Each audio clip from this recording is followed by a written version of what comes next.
I'm very pleased to welcome Lisa, who's going to run the next session for us on zones of regulation. So I'm sure she'll explain what that's all about. We're looking forward to hearing from you, Lisa. Thank you.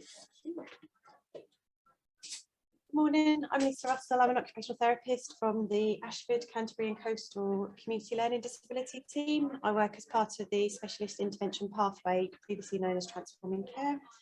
I'd like to share with you this morning some information about zones of regulation, but specifically how we applied it to work with one particular client. So today I'd like to share with you what the zones mean, just a brief overview of that. There's a lot more information. There's a really thick book that you can read to look into it as well. So it's just a brief overview. Explain what the colours mean, talk about some of the resources, and then obviously give a lot more information about how we applied it to a particular gentleman.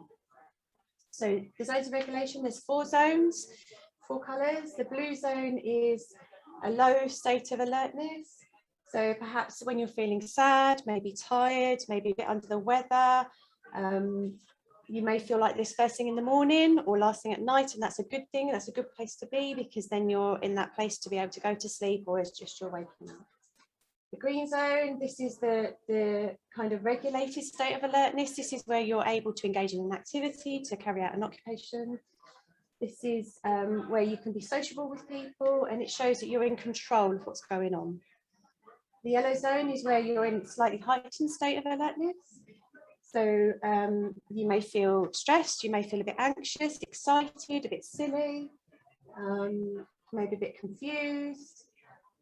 And this is where you're kind of beginning to lose a little bit of control. There will be still some control there, but it will be more and more tricky. And the red zone is where perhaps you've got some very intense feelings where you're losing control perhaps. People talk about the red mist coming over, people talk about being very angry, explosive behaviour, panic, terror, or perhaps even elation when in the red zone. And this is where you're not in control. And whilst it's perfectly normal for everybody to experience all of these emotions throughout the day and all of these zones throughout the day, what we would try to do is have a bit more control over how often we would go into the red zone and try not to experience that so much, or perhaps have some coping strategies about how we can deal with that when we're in that particular zone. So this is just a slide that just is from the book that just gives a bit more information about some of the emotions you might feel within each of the zones. I can't do that. Reading and looking at people. So it's a framework that was designed by occupational therapists to enable people to move towards independent regulation, so they can regulate themselves, and rather than relying on other people perhaps to enable them to regulate.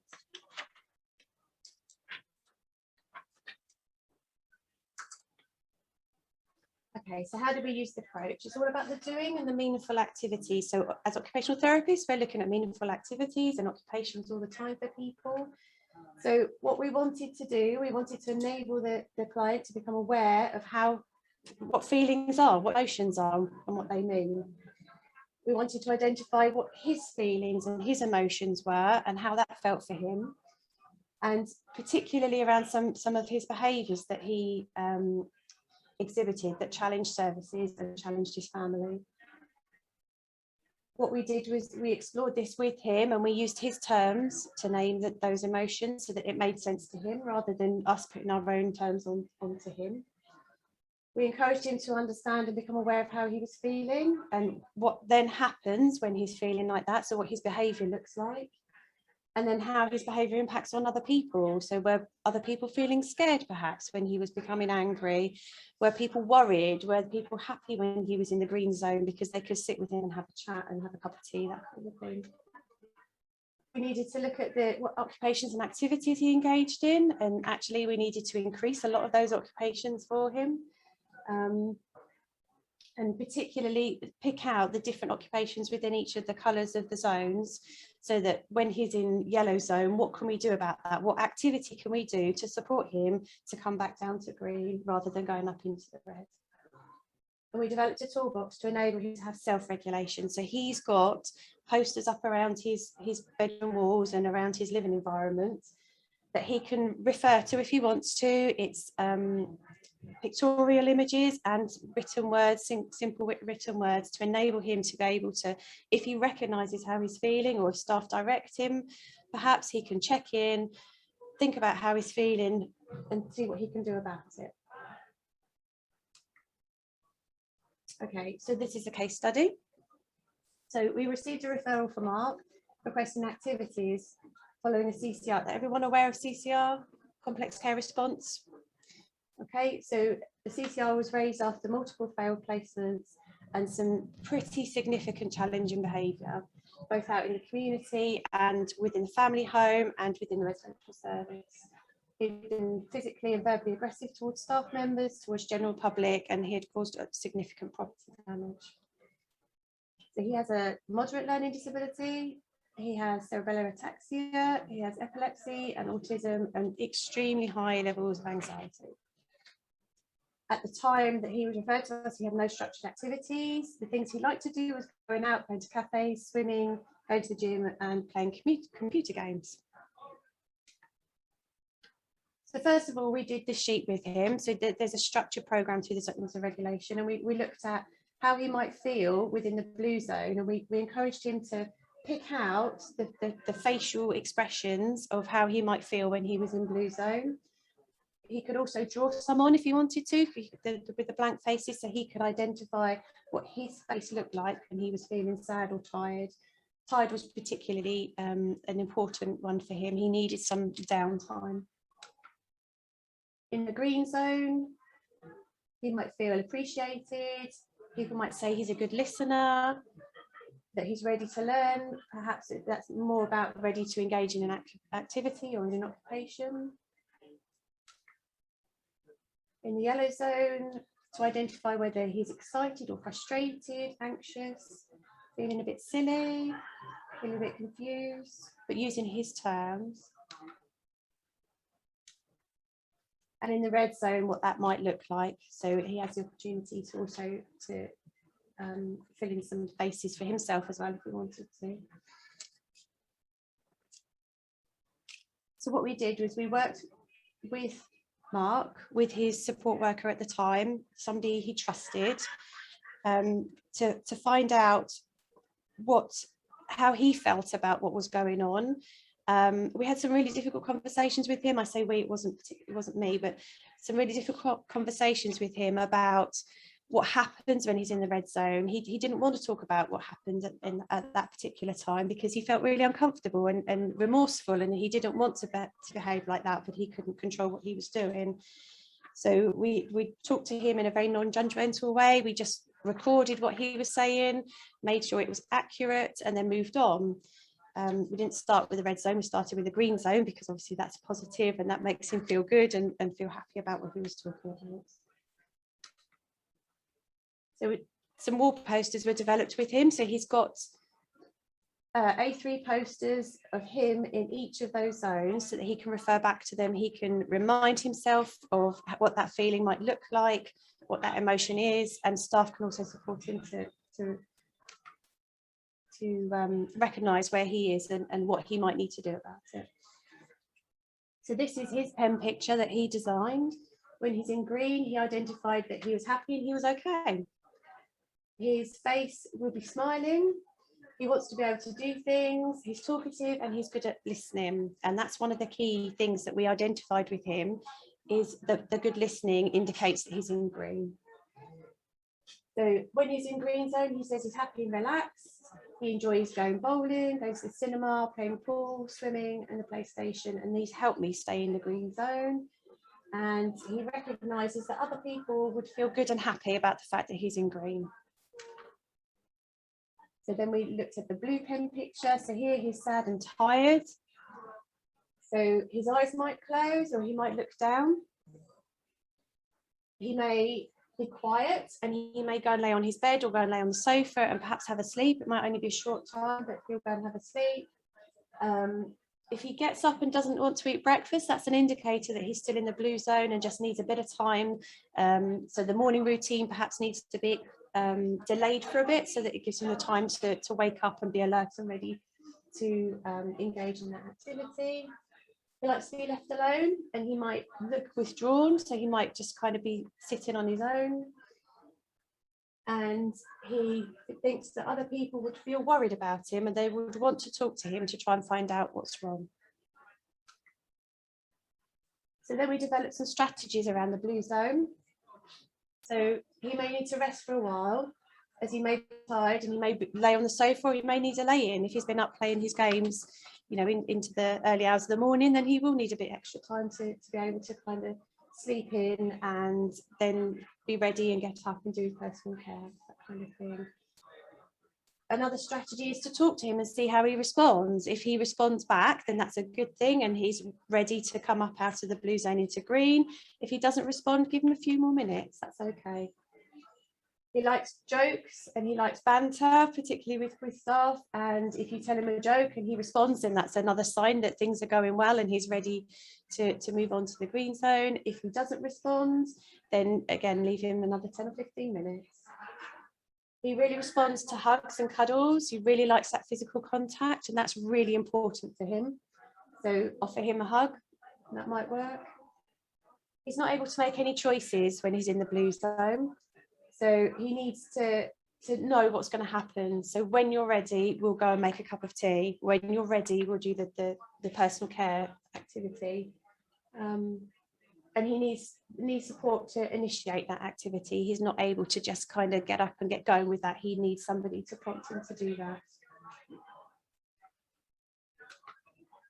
Okay, so looking at yellow, this is where he identified that he feels jealous of other people. So when he was living within a residential service with others around, if a staff member was talking to somebody else, he feels quite jealous about that. And he wanted somebody to come and talk to him, or perhaps even that person to come and talk to him. And he feels really overwhelmed. So within this zone, he might cling and he might seek a lot of hugs. So he's constantly coming up for hugs and constantly asking for reassurance. He'll be talking, but he won't listen. So he'll be making jokes, he'll be asking questions, but he's not responding and he's not waiting and listening for the answers. And that's a really key thing that we found for Mark. If he's not listening, he's not coping, he's not managing, he's beginning to feel overwhelmed, and we need to do something about it. He'll bite his fingernails and he will want what everybody else has got. So if somebody else has got the remote control, he wants it. If somebody else is having something to eat, he wants it. So he's finding he's losing his control over the situation at that point. So when he's in the yellow zone, he says he's not able to make a decision. He can't make a decision. He starts to feel that he's not in control. He'll be chatty but not listening, and he'll be overly cuddly. So those are the things that he was saying about himself. And he thinks that other people will feel, uh-oh, here we go again. Maybe thinking things are not fair, and that he will be taking control of the situation again. So other people will lose their control over the situation. The strategies for him when he's in the yellow zone, deep breathing is a really good thing for him. He responds really well. And later on, there's a slide that shows you a figure of 8, and you'll see him doing this and breathing when he's out and about and doing different activities. So he uses that really, really positively. Activities that help him calm, as somebody playing PlayStation with him. He enjoys going on the bus into town and maybe just having a chat over a cup of tea. Those are good calming activities for him. Staff need to use shorter sentences with him because he's feeling overwhelmed and out of control.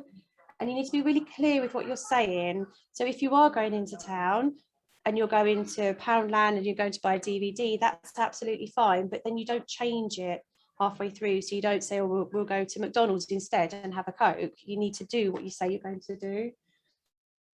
He likes humour and light-hearted banter, and that sometimes helps him calm down.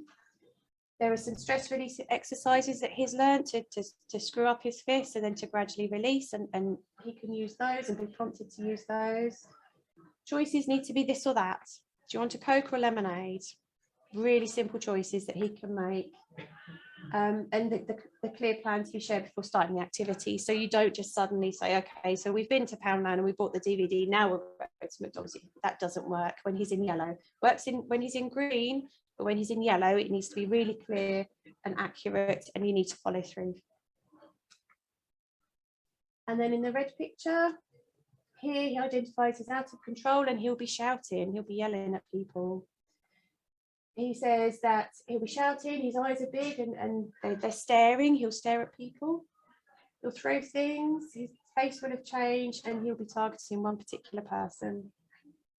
He'll hit anything.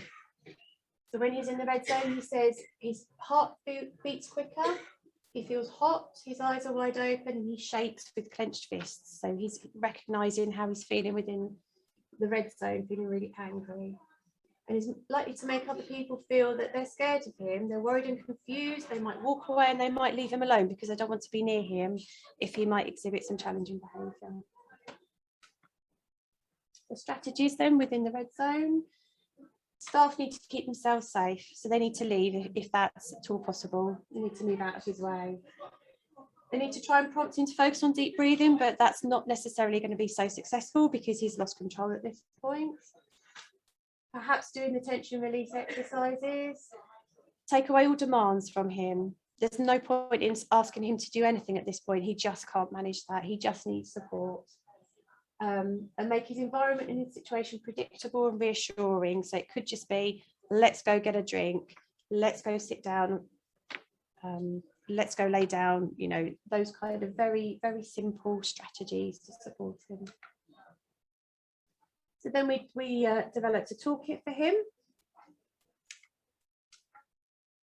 So these are the specific strategies that work for him. So he can have this up on his wall so that staff, anybody coming in to support him, agency, whoever, can come in, identify which zone he's in currently and look at the strategies that will support him to enable him to move out of that zone and into green. That's the ultimate aim, is to be in green as much as possible. So showing what we learned, so in order to make this successful for him and for it to continue throughout his placement, we did some staff training with the staff team. We did some training with family members so that family members can recognise which zone he's in and what they can do about it and how they can support him to move through the zones back into green, and to understand how that relates particularly to Mark himself. Ooh. Apologies, I pressed the button too quickly. So the idea is that staff have that information to hand. It's not filed away in a folder somewhere or in their notes or wherever. It's up on the walls, it's available, and it's easy to see. So when we did the training, when he moved into a new residential service, we needed to repeat this quite a few times with the staff team because they drifted away from some of this information, particularly the one around hugging. So what they were finding was that he was in the red zone more frequently and he was hitting out and getting physical contact that way. So what we introduced is more hugs when he's in blue and green to enable him to not need to get to red to get that physical contact.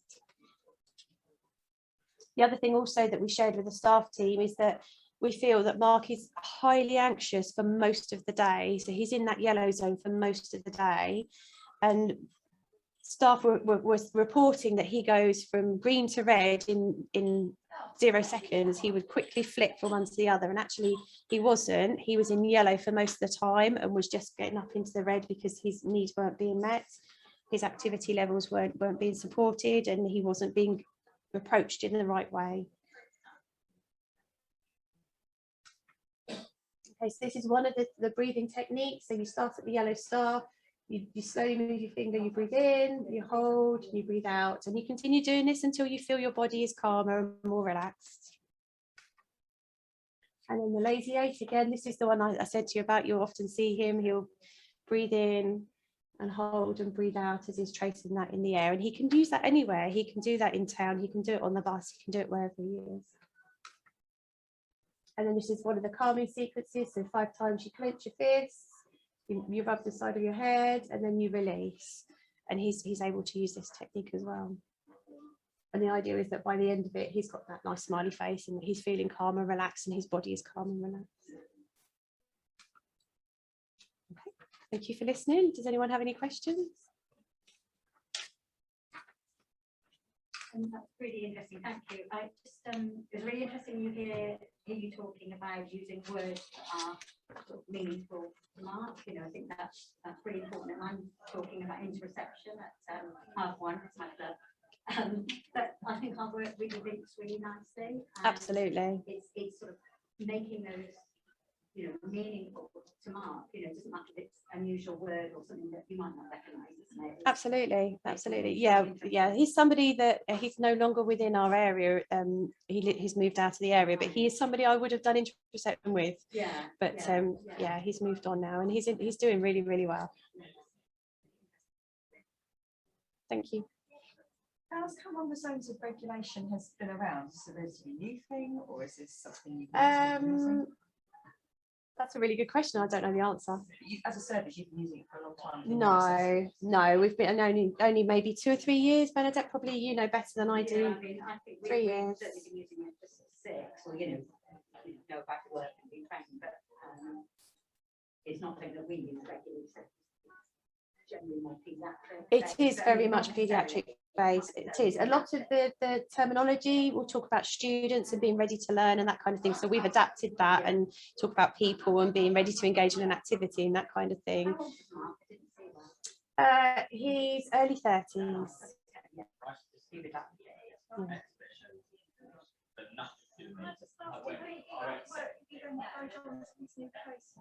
So we did staff training with the new placement and the manager. The staff team were really open and took on board what we were saying. And although we've had to go and do it a couple of times just to kind of remind people about identifying, particularly when he's in the yellow zone, that's the key for him, is that subtle difference about the listening or not listening. And there have been some difficulties along the way, but I think they will follow it. He certainly has all the zones information up within his living environment.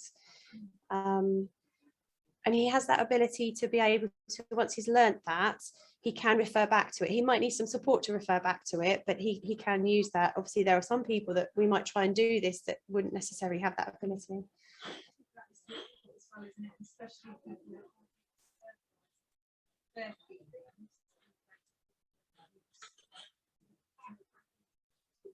Absolutely.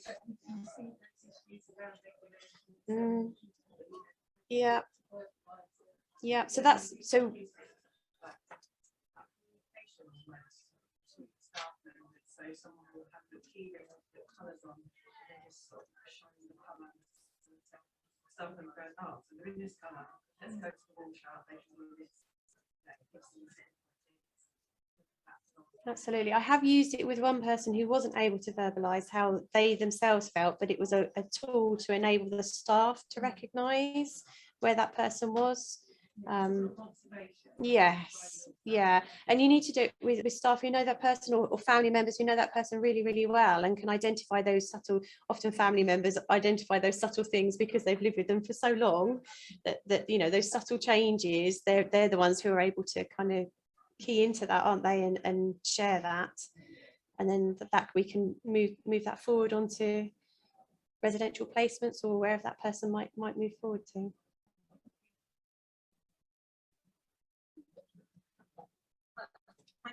Thanks, Lisa.